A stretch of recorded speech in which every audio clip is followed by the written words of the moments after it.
Aaron Dykes here with a quick update from Infowars.com investigating the stealth implementation of the United Nations Agenda 21 right here in the United States under the name of Sustainable Communities. So why is this important? To oppose Agenda 21 is to oppose the planned society, as the cartoon Plandopolis tried to convince us, I'm looking forward to showing you around Plandopolis today.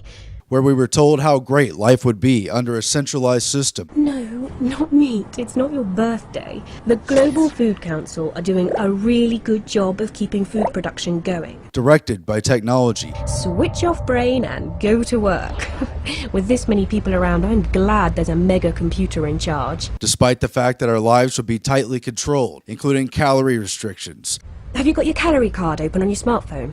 transportation restrictions, I registered your visit with Slick Travel Corp the other day, so they've allotted you a journey time. people have asked, what's so bad about Agenda 21? The founders believed in a separation of powers, but the modern-day framers worked through the United Nations, through bankers working with communist and collectivist systems, and through environmental groups who want to seize land and redirect it for the vision of a few who wish to rule from the top. It's taking away our free will. You know, the American way. To fight against Agenda 21 is to oppose the straitjacket being imposed upon us under global and environmental pretexts.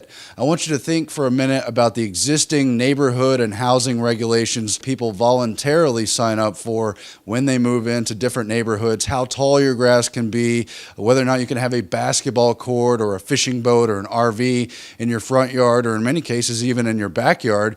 You've seen the news articles where people aren't allowed to grow gardens in many areas.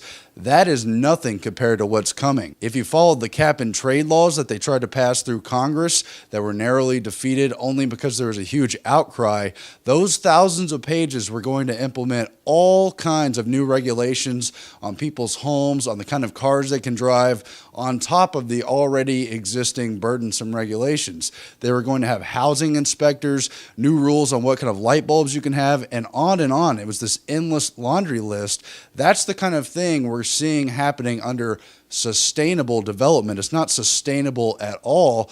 I can give you dozens and dozens, if not hundreds, of quotes from leading globalists who say they want to destroy society. Mari Strong, one of the leading advocates for Agenda 21 and a speaker at the United Nations Rio Summit in 1992, said, "Isn't the only hope for the planet that the industrialized civilizations collapse? Isn't it our responsibility to bring that about?" A number of these environmental groups have said things to the same effect. They want to stop growth. That's what smart growth, so-called, is all about. It's not about new developments. It's about controlling and steering where humanity is allowed to go. They say they don't want there to be another United States in the developing world. They don't want other countries to be brought up to our living standards.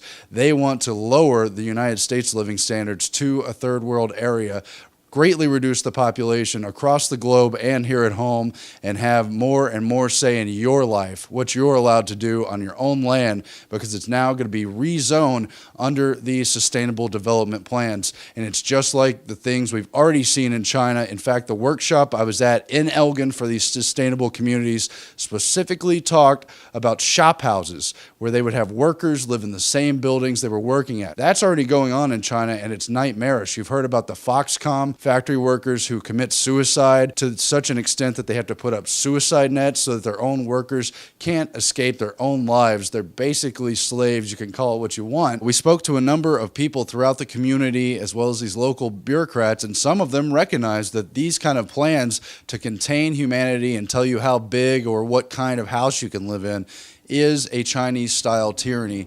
Come home to America. Agenda 21 is a plan we've been signed on to with the United Nations where we'd give up our property rights and freedom and be forced to live in apartments no bigger than this square. What do you think about that? I think that's terrible. It sounds kind of like Chinese foreign policy or interior policy regarding their house and how they're controlling all aspects of your life. And furthermore, communist China really is the ultimate class system. We're trained to think of communism as a leveling, as an equalizing of everyone, but it's actually not. It's the ultimate insider scheme. Party bureaucrats who control that communist model, they regulate all land. They have the final say in who's allowed to buy, sell, and use that land, and they take it from ordinary people and redistribute it in a nepotism to their friends, their family, other top regulators. That's the true class system. I just wanted to throw that in there. Agenda 21 is a wide-spanning plan to contain humanity in the 21st century. Be aware of this international scheme. Be informed and help stop this plan in your local area before it's too late.